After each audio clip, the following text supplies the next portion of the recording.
What's up, Schell's beer fans? Welcome to Schell Me More, a podcast by August Schell Brewing Company. Anderson Daniels joins the pod on this episode. He's a rising star in the Midwest country music scene. Anderson won New Artist of the Year at the Midwest Country Music Association's award show in 2019. His Town Like This tour presented by Schell's is going on right now, and you can catch him around Minnesota through the rest of September before he takes his show on the road out west. You'll hear him talk about where he gets his inspiration for his songs, the grind of touring, along with traveling between Minnesota and Nashville, and what the future holds for him. So crack a cold one, sit back, and listen to Anderson Schell Me More. So Anderson, thanks for joining me today. Man, thanks for having me. I appreciate it. Yeah, so let's get things started here. Why don't you tell me about your background, where you grew up? Yeah, so I'm originally from Champlin, Minnesota. Kind of grew up here in the Midwest and went to school at St. Cloud State University. That's kind of where I really started getting my feet wet and like writing songs and being an artist. And then from there, just kind of have grown it. And now, we've been touring a lot. And obviously, the Town Like This tour presented by Schell's Beer throughout the Midwest here, and split a lot of time between Minnesota and Nashville right now. So you went to St. Cloud State. Go Huskies, huh? Yeah.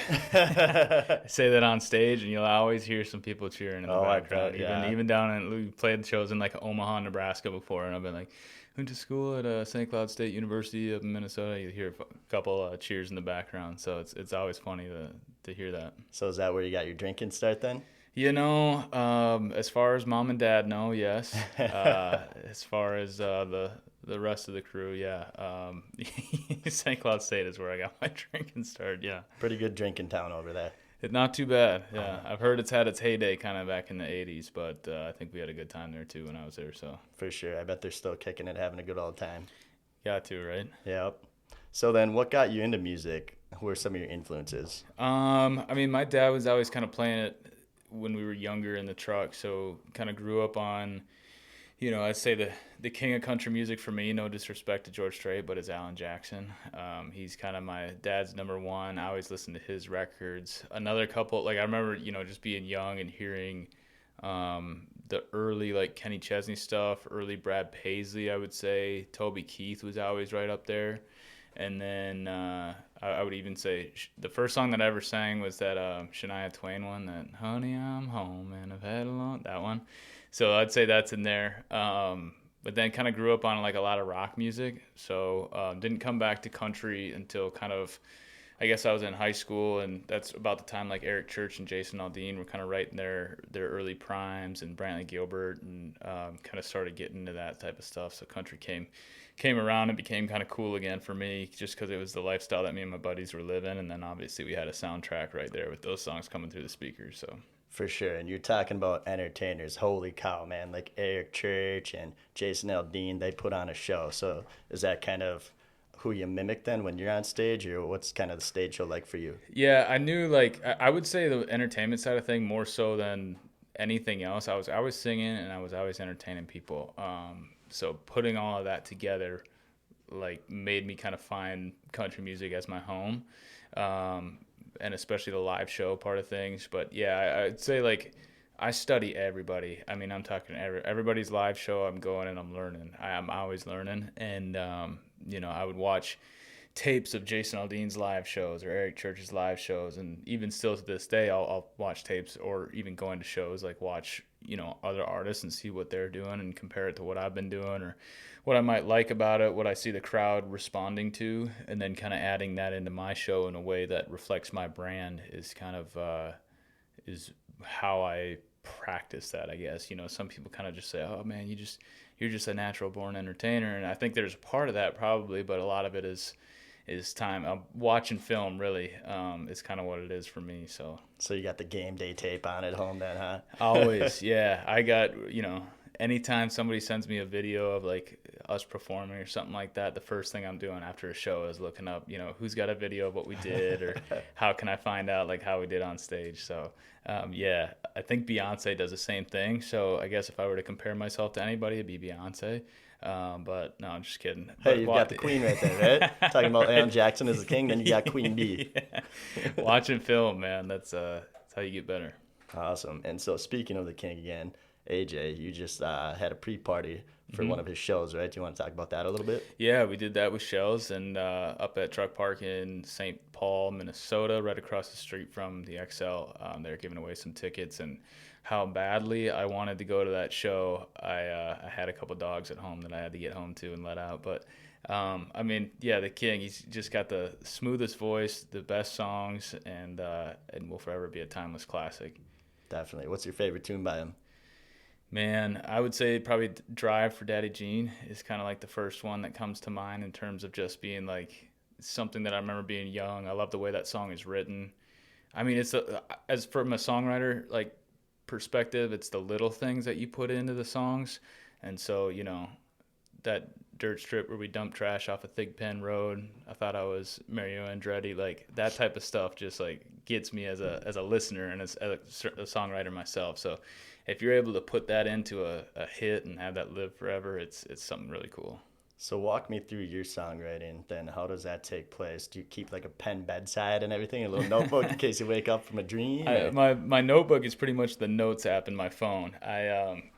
It's something for me where like conversationally I'll pick something up, somebody might say something and I'll be like, oh, that could be a cool song idea or song title, or maybe that's kind of like something I would put in a verse or something, and I will type it down in my notes. I've got one specific notes on my app that I like kind of put all my song ideas in, and 75% of them are probably trash and I'm never going to use, but I go through anytime I go to co-write or write on my own or something like that, I'll look up that list and kind of go through and piece things together. I'll type out. I've done a lot better job of typing out more notes when I think of that idea, because like I'll go back a few months later and look at something that I wrote down. I knew exactly what I was doing when I wrote it down, but I'll look at it a few months later and I'm like, what was I thinking there? So that's kind of my songwriting process, and just like I said, kind of being inspired by some of those other songwriters.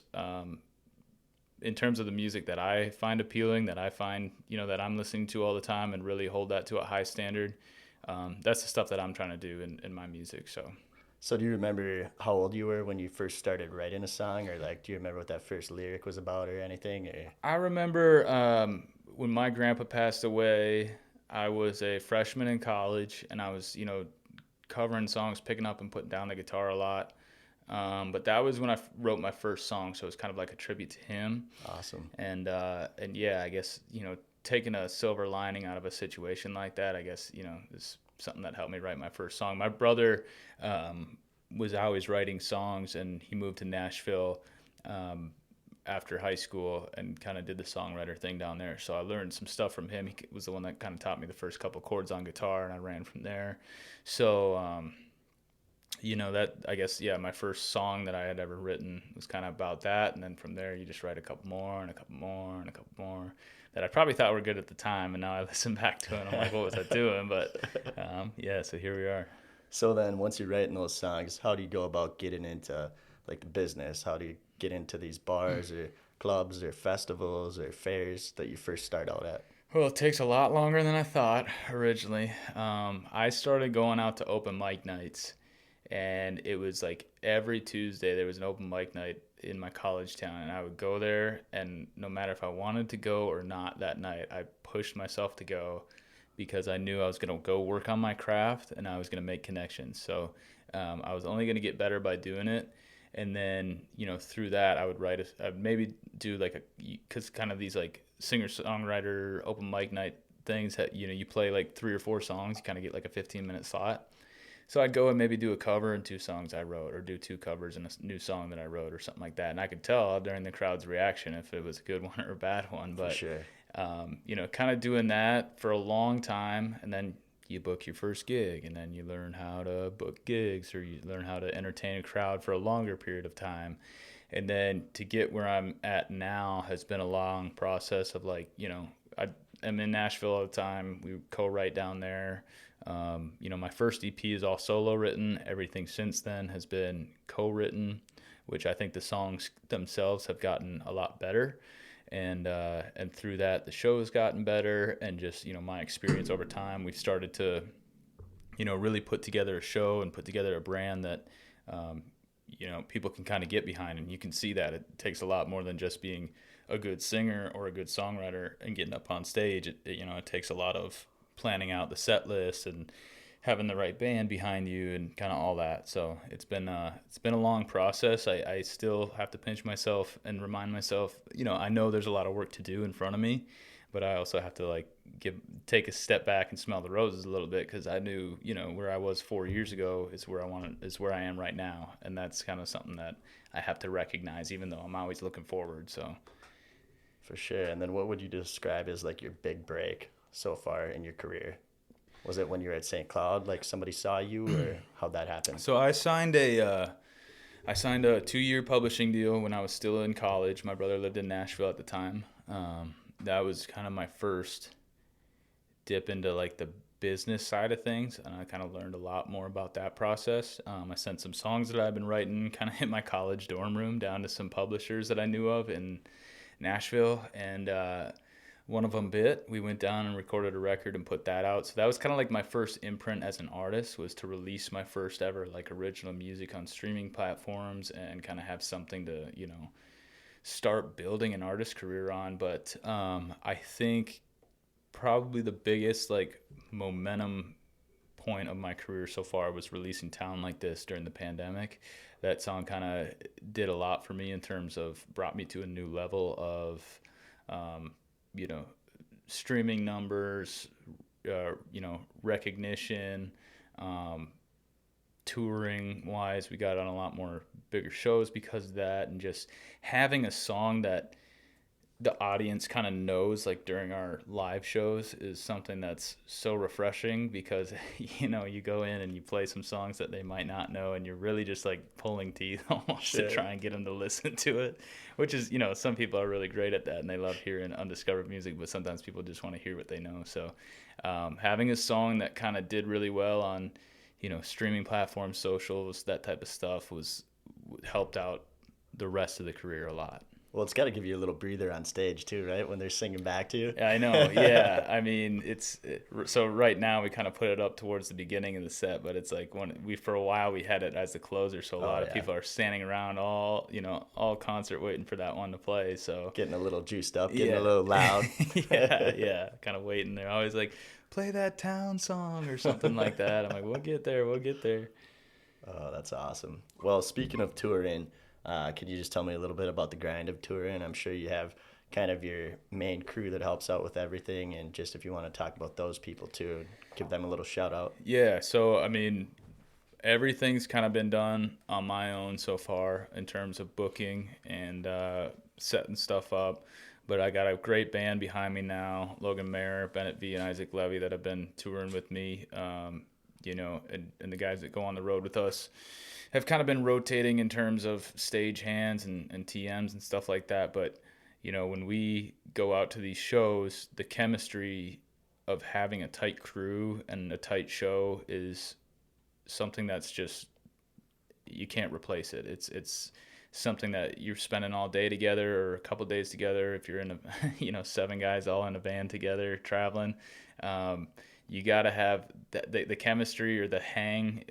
aspect of everything is just as important to keep everybody kind of on a level head when you're doing this lifestyle. So making sure that everybody is taking care of everybody and really focusing on putting the show first and the brand first is kind of the most important thing. So the crew and especially my band I think we've taken leaps and bounds this last year, and it's paying off in terms of the type of shows that we've been playing and the people we've been opening up for, and the crowd response, all of that stuff. So very fortunate to have a good group around me, and of course the age-old saying is you are who you surround yourself with. So the guys that I'm playing with are very talented, and it makes me push myself even harder.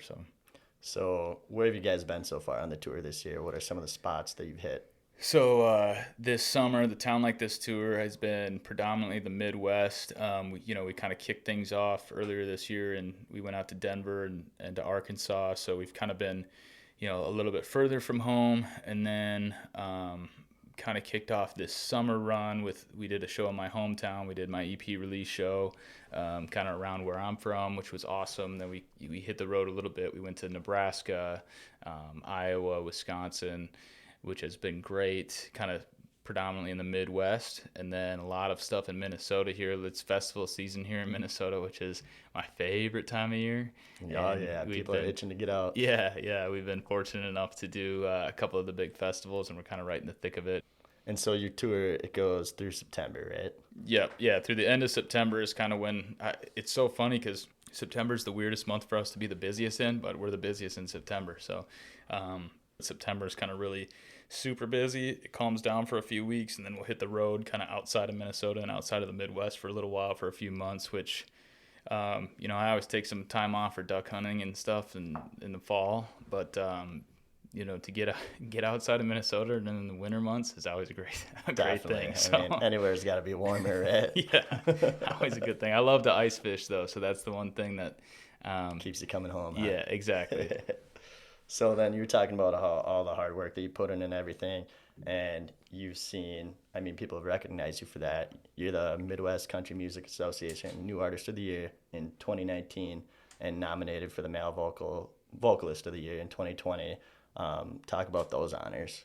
Yeah, I mean, in terms of like the hard work and the music side of things, I've heard a couple different things. Like, it's entertainment. We're in the entertainment industry, so people just want to have a good time. So don't try and don't pull the curtain back too much and show the hard work. But I grew up, in machine shops and in blue collar situations, and just seeing in country music in general, it's just kind of about the everyday person, and I know how hard those people work. So that's a brand that I've taken with in my music, and I want to represent those people that I grew up around. So that's kind of what I've taken in music, and to get recognized for it just makes you feel like you're doing something right. You kind of keep rolling down that same path, and getting the New Artist of the Year award was a really big one for me, because it kind of put that chapter. I would say I'm still a new artist, I'm still a young artist, all that type of stuff, but to at least get recognized for that and kind of start to move into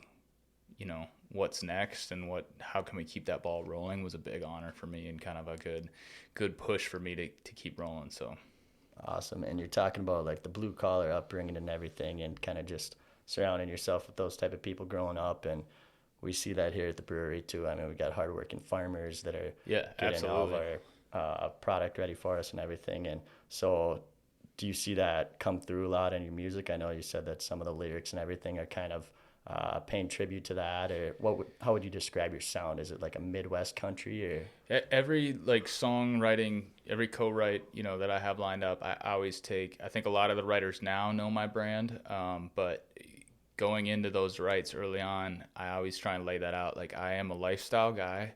I want to represent the people that I'm a product of middle America, basically, is what it is. And I want to represent that aspect. I want to put that on the map. Especially I want to put the Midwest on the map in terms of country music. It's a very Southern based genre, which nothing wrong with it. I think that we've all got similarities and that kind of, but that's more of like a country is countrywide kind of thing. So I don't think we've ever had somebody really from the Midwest that kind of has represented our lifestyle, and that's what I want to do. So I kind of hang my hat on being country instead of country and Western. Country and Midwestern is kind of the new record, and that's why I named it that, is because I'm a product of here, and I want to represent here and kind of be on the map for that. So definitely. And I want to get back to talking about like your live shows and having the energy of the crowd. What's that like when you're on stage in front of just, sometimes thousands of people and everything? Like, I grew up wanting to be a rock star, so you're living the life right now, and I couldn't even imagine what it's like just to feed off the crowd like that. How's that make you feel? It is, it's something that's hard to describe. I think that you kind of have to have a bone in your body that's built for it a little bit, because it can be really intimidating. I know a lot of people say their biggest fear, I guess the biggest fear in like America is like public speaking or something like that. Yeah, you just have to imagine everyone in their underwear. Yeah, right? That's what I had when we were going on stage before one of the festivals recently. The person singing the national anthem asked, they're like, how do you have any tips or tricks? And I'm just like, no, I feel like I was meant to do this, and it comes really natural for me to go out there, the same way that somebody shows up with their lunch pail and their hard hat ready for work that day. That's how I feel right before I'm about to go on stage. It's kind of like a deep breath in, deep breath out, and then you go to work. and kind of coming off of that, it can be the highest of highs. And so it's you kind of have to, for me personally, just how my brain operates, I have to kind of not get caught up in that high too much, because it makes the lows feel real low when you're in this industry and something goes wrong. But in terms of the live show, that is probably my favorite thing. I couldn't do music if it wasn't for performing live. So during the pandemic and all that stuff, it was really tough not to go out there and perform. I love songwriting, and I love, sharing the energy of the creative process in the studio. But everything I do in terms of, which songs I release, social media, all that type of stuff, is also we can go out and tour and play live shows. So that's kind of my bread and butter. And if you haven't been to a live show yet, I hope to see you at one. I don't think you'll be disappointed. For sure, yeah. And then you were talking a little bit about the year that COVID started back in 2020. That's when your album came out. And so what was that like? Were you just pushing super hard then on the socials and everything just to get your brand out there and let people hear you? Yeah, the pandemic itself for me, the year of 2020 for me was kind of weird, because February we were in the studio. I was gearing up for a big year, like this is going to be our year. And we cut 3 singles. I was going to release them all throughout 2020. And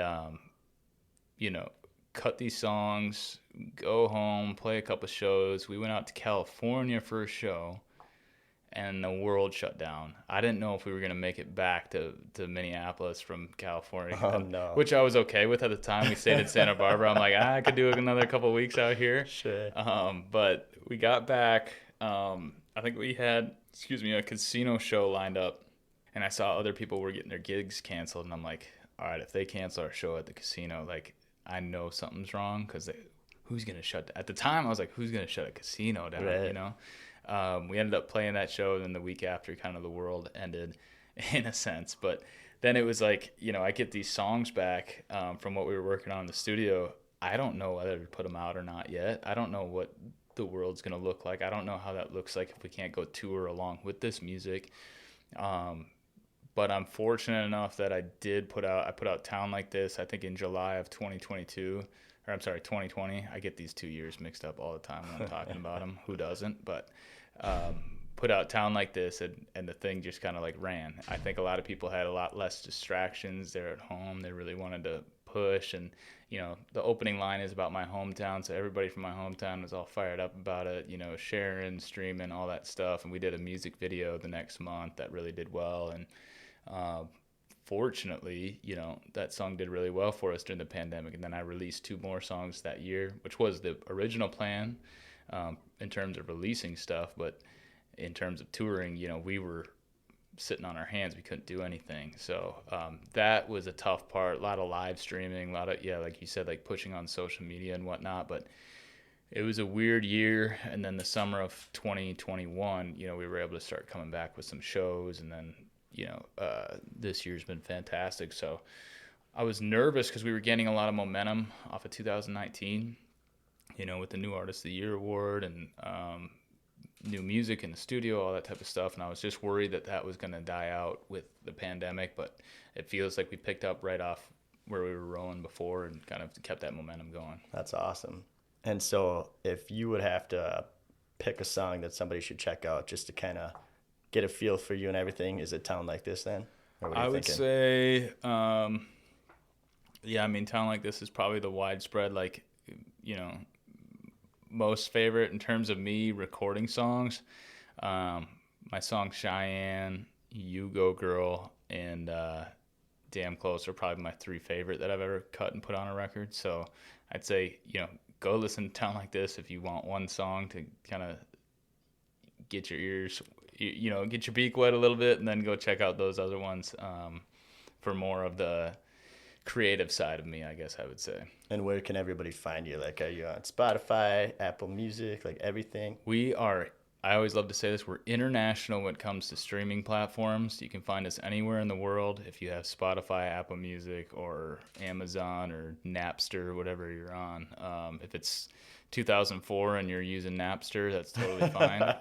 But mostly what I say is Amazon, or I should say Spotify, Apple Music, Amazon, all that stuff. So we're everywhere. You can find stuff on YouTube and Facebook, Instagram is kind of where I hang out most of the time. TikTok, I've been doing a lot more of lately. So then you're getting bigger, like you're blowing up and everything.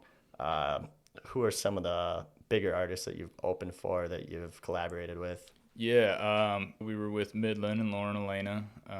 That was a great show. We've done stuff in the past with Chris Jansen, Cadillac 3, Ronnie. No, Yeah, really? yeah, that was Big Cadillac 3 fan. Yeah, that was. For sure. They're so awesome. Yeah. Jaron was super cool, dude, and yeah, working with those guys was a blast. Ronnie Millsap. I'm trying to think. We've had a few other. People ask me this all the time, and it kind of escapes me for coming to mind. But how cool is that, though, that you form those connections with these people that have been doing it? And it's great, man. And to get like the what do you call it? Kind of like the approval to be on these shows just makes you feel like you're doing something right. It makes you feel like you're supposed to be there. Yeah. So as long as those guys are a fan of what I'm doing, I'm gonna keep doing it. How about any big shows coming up? You got the rest of the tour and everything here. And Eli Young Band, we're with them September 10th in Osakis, Minnesota. We're finishing out the tour at the end of September, and then we'll kind of get back on the road and head, back out west to, Nebraska, Wyoming, Colorado, and Arizona this year. So it'll be a lot of fun. So when you're meeting with these artists that have been on the road for a while and stuff, and a little bit more established, like what's some advice that they've given you that you've really taken to heart? One specifically is like, it's never going to happen the way you think it's going to happen. And I've learned that just over building connections myself and kind of like telling my parents, like, oh, hey, I just got this connection. Like, this is going to be it for us. Like, here we go. Like, rocket ship's about to take off, It's more of me personally just building relationships over time. And then, you start to gain some heat and people start investing in you. So we've seen a lot of that recently, which is awesome. And I'm excited about what the future holds. So stay tuned. And it might not happen the way I think it's going to happen, but it's going to happen, so. For sure. And then are you working on recording stuff constantly still, or do you have some stuff coming out within the next year that you have planned for? Yeah, it's been my plan was to release 2 EPs this year, Country and Midwestern Side A and Country and Midwestern Side B. We're working on Side B right now. So I've got a handful of songs that I released in May of this year, and then just the shows got so far ahead of us this summer that I haven't been back in the studio yet. But I'm hoping to get another couple tunes out by the end of the year. Awesome. Can't wait to hear them. So then if people want to kind of check you out on the socials or online, you were talking about where they can find your music. Where are some other spots where they can find you? You want to throw out your handles or whatever? Yeah, Instagram's kind of where I hang out the most. Anderson Daniels Official on there. Facebook page is Anderson Daniels. Mostly got like events and stuff. Kind of keep up to date on that on Facebook. TikTok, you're going to get a lot of the behind-the-scenes type of stuff, Anderson Daniels Music on there. And then, AndersonDanielsMusic.com is where you can check out all my shows, my merch, all of that type of stuff. So music on there as well. So awesome. Well, we can't wait to see what's next. We're super excited for you.